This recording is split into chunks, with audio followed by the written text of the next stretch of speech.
Hello everyone, welcome to analyzer civil services.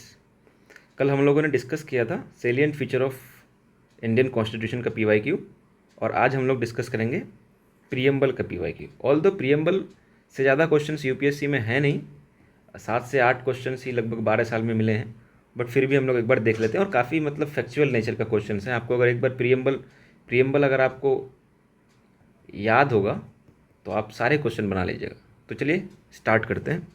तो सबसे पहले हम लोग एक बार प्रीएम्बल को देख लेते हैं, राइट। तो प्रीएम्बल में क्या क्या एग्जैक्ट चीज़ें लिखी हुई है वो एक बार पढ़ लेते हैं। लिखी हुई है, we the people of India having solemnly resolve to constitute India into a sovereign socialist secular and democratic republic and to secure to all its citizens justice. Justice में क्या क्या, social, economic and political. Liberty में क्या, liberty of thoughts, expression, belief, faith and worship. And equality में क्या, status. Equality में क्या है कि स्टेटस होगा equality and opportunity and to promote among them, right. And fraternity में क्या है कि इंडिविजुअल का dignity, assuring the dignity of the individual and the unity and integrity of the nation. ठीक है। उसके बाद लिखी हुई है, in our constituent assembly the 26 November 1949 को हम लोग ऐसे मतलब do hereby adopt enact and give to आवर सेल्फ। याद रखिएगा, आवर सेल्फ, हम लोग खुद को ही कॉन्स्टिट्यूशन ये प्रीएम्बल दिए हैं, राइट। और हम लोग खुद को ही कॉन्स्टिट्यूशन भी अगर आप देखिएगा तो हम लोग खुद को ही ये किए हैं, क्या कर मतलब उनको डेडिकेट किए हैं, वो हम लोग खुद के लिए ही किए हैं, राइट। तो अब चलते हैं नेक्स्ट क्वेश्चन की तरफ। नेक्स्ट क्वेश्चन है इकोनॉमिक जस्टिस।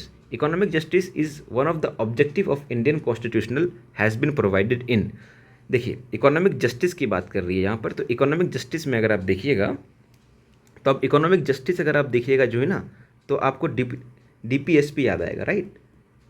डीपीएसपी में कौन सा आर्टिकल, आर्टिकल 38, आर्टिकल 38। और आर्टिकल 38 को जोड़ा गया था, और ये 1976 में जोड़ा गया था। 1976 नहीं, 1978 में जोड़ा गया था, और ये 44th अमेंडमेंट था। 44th अमेंडमेंट के थ्रू 44th अमेंडमेंट 1978 में आर्टिकल 38 जोड़ा गया था।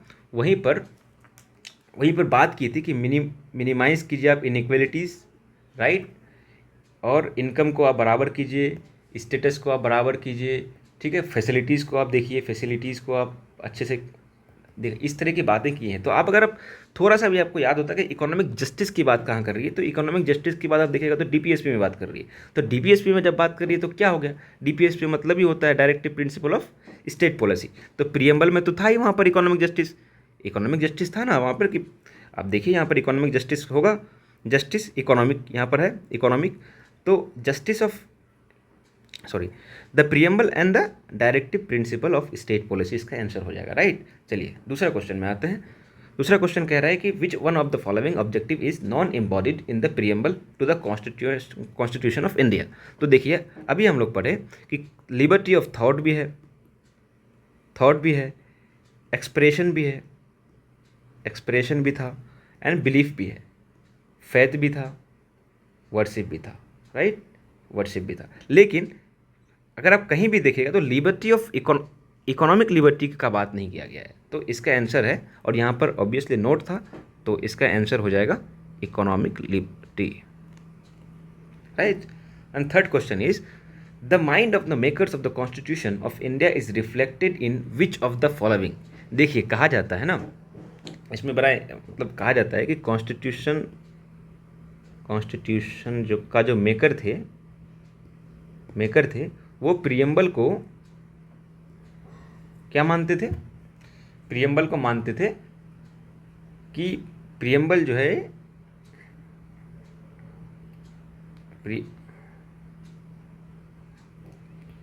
तो प्रीएम्बल को मानते थे basic philosophy of fundamental values, ये हम लोग मानते थे, राइट। तो इसमें फिर आप देखिएगा, और ये भी मानते थे कि ड्रीम्स एंड एस्पिरेशन, ये भी मानते थे। और सबसे बड़ी बात ये है कि जब इसमें कुछ केसेस आए, राइट, तो जब केसेस आए ना, तो मैं बता देता हूँ। सबसे पहले आया था Berubari union case. Berubari union case जो आया, ये आया था 1960 में, राइट। तो बेरुबारी यूनियन केस में क्या कहा गया कि ये जो है प्रियम्बल क्या है, ये है की माइंड ऑफ कॉन्स्टिट्यूशन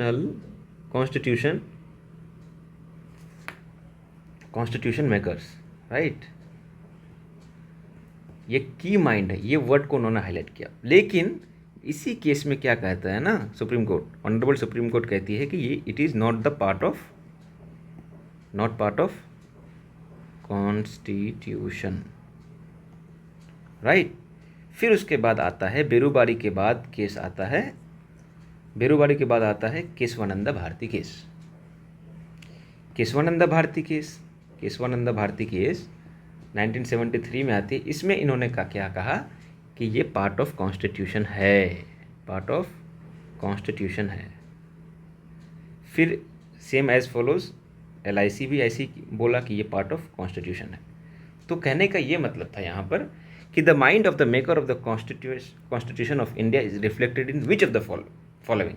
तो भाई मैंने कहा ना कि बेरुबारी में भी क्या कहा था कि बेरुबारी में कहा था ना कि की mind of the constitution makers, तो यहाँ पर आंसर हो जाएगा आपका preamble.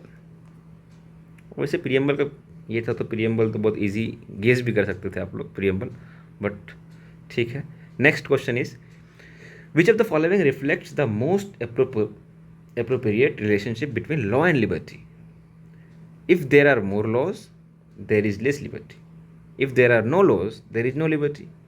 If there is liberty, laws have to be made by the people, and if laws are changed too often, liberty is in danger. देखिए, सबसे पहली बात तो यहाँ है मोस्ट अप्रोप्रिएट। ये सारे स्टेटमेंट अपने आप में सही है, राइट। ये सारे स्टेटमेंट अपने आप में सही है, बट यहाँ पे मोस्ट अप्रोप्रिएट कहता है। तो यहाँ पर एक पॉलिटिकल थिंकर थे जॉन लॉक कहते थे कि where there is no law, मतलब there is no law there is no liberty. It means no law no liberty या फ्रीडम। तो यहाँ पर क्या है, नो लॉज नो लिबर्टी। ये जॉन लॉक्स का इससे मतलब थ्योरी से यहाँ पर इस तरह से आप देख सकते थे थोड़ा सा। लेकिन यहाँ पर एक्चुअली मोस्ट अप्रोप्रिएट पूछा है, तो मोस्ट अप्रोप्रिएट वही आंसर होगा, राइट। फिफ्थ क्वेश्चन है in the context of polity which one of the following would you accept as the most appropriate definition of liberty. फिर यहाँ पे पूछा है मोस्ट अप्रोप्रिएट। जब मोस्ट अप्रोप्रिएट वाला क्वेश्चन आता है ना, तो हमें थोड़ा सा देखना चाहिए कि सारे क्वेश्चन उसमें से लगभग चारों ऑप्शन में लगभग मैक्सिमम ऑप्शन सही होते हैं। इसमें कहा गया protection against the tyranny of the political ruler, ये भी स्टेटमेंट खुद में सही है, मतलब अपने आप में सही है। एब्सेंस ऑफ रेस्ट्रेंट, ये भी सही है। Opportunity to whatever one likes, ये भी सही है। Opportunity to develop oneself fully, ये भी सही है। बट यहाँ पर पूछा है फिर एक बार मोस्ट अप्रोप्रिएट, तो मोस्ट अप्रोप्रिएट में होगा यहाँ पर कि opportunity to develop one's fully. जब आप डेवलप कर लेंगे ना, तो ये सारी चीज़ें अब दिखेगा कि अब जब खुद का डेवलपमेंट के बारे में जब आप सोचेंगे ना, तो ये सारा ऑप्शन जो आपको डेवलपमेंट के मतलब खुद का डेवलप के आगे बहुत छोटा लगेगा ये सारे ऑप्शंस। तो ये ऑप्शंस मोस्ट अप्रोप्रिएट है। देखिए 6th क्वेश्चन क्या कहती है कि the preamble of the constitution of India is the part of the constitution but has no legal effect, not a part of the constitution has no legal effect, a part of the constitution has same as legal effect as any other part, a part of the constitution but no legal effect independently of the other parts। देखिए KBC में कहा गया था कि part of constitution है, KBC Keshavananda Bharti case में कहा गया था, बट उसमें यह भी कहा गया था कि नो लीगल इफेक्ट। तो देखिए अब यहाँ पर देखिए, यहाँ भी सेम स्टेटमेंट है। ऑप्शन ए में आप देखिएगा तो no legal effect, option D भी आप देखिएगा तो नो लीगल इफेक्ट। तो यहाँ पर उसके बाद आगे क्या जोड़ दिया गया ना कि इंडिपेंडेंटली टू अदर पार्ट्स, यहाँ पे एज ए मोस्ट फिर आप देखिएगा कि मोस्ट अप्रोप्रिएट कौन सा है, तो ये स्टेटमेंट यहाँ पर सही हो जाएगा। तो this would be the correct statement, correct option.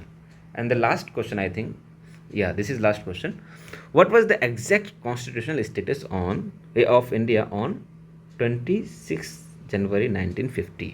देखिए मैं आपको भी बताया कि 42nd कॉन्स्टिट्यूशनल 42nd जो था, सॉरी 42nd 1976, 42nd 1976 में क्या था, सोशलिस्ट, सेक्युलर और इंटीग्रिटी को जोड़ा गया था। तो देखिए अब यहाँ पे देख लीजिएगा, ये तो नहीं होगा भाई, सोशलिस्ट, सेकुलर और इंटीग्रेटिव वर्ड जहाँ भी होगा वो तो नहीं होगा। तो देखते हैं कि क्या है, सेक्युलर तो होगा ही नहीं, सोशलिस्ट भी नहीं होगा। अब देखिए डेमोक्रेटिव रिपब्लिक, तो भाई सॉवरेन भी था, सॉवरेन डेमोक्रेटिव रिपब्लिक। तो आंसर क्या हो जाएगा यहाँ पर 7B। सिर्फ डेमोक्रेटिव रिपब्लिक नहीं है, आप देखिएगा मैं आपको दिखा रहा हूँ, सिर्फ डेमोक्रेटिव रिपब्लिक नहीं है बल्कि सॉवरेन, देखिएगा यहाँ पे सॉवरेन डेमोक्रेटिव रिपब्लिक था। सोशलिस्ट, सेकुलर और इंटीग्रिटी तो बाद में जोड़ा गया था, तो एग्जैक्ट ये पोजीशन था। तो आई थिंक आज प्रीएम्बल के सारे क्वेश्चन शायद हो गए। तो मैं आपसे रिक्वेस्ट करना चाहूँगा, बहुत सारे लोगों ने बहुत सारे कमेंट किए हैं, पर्सनल भी मैसेज किए हैं, तो मैं सबको ये कहना चाह रहा हूँ कि आप प्लीज़ इस टेलीग्राम आईडी को ज्वाइन कर लीजिए, और जहाँ भी मेरे से मिस्टेक्स हो रही है या इसको और भी कैसे इम्प्रूव किया जाए, इम्प्रूवमेंट कैसे किया जाए, आप कमेंट में या टेलीग्राम में आप मैसेज कर सकते हैं, राइट।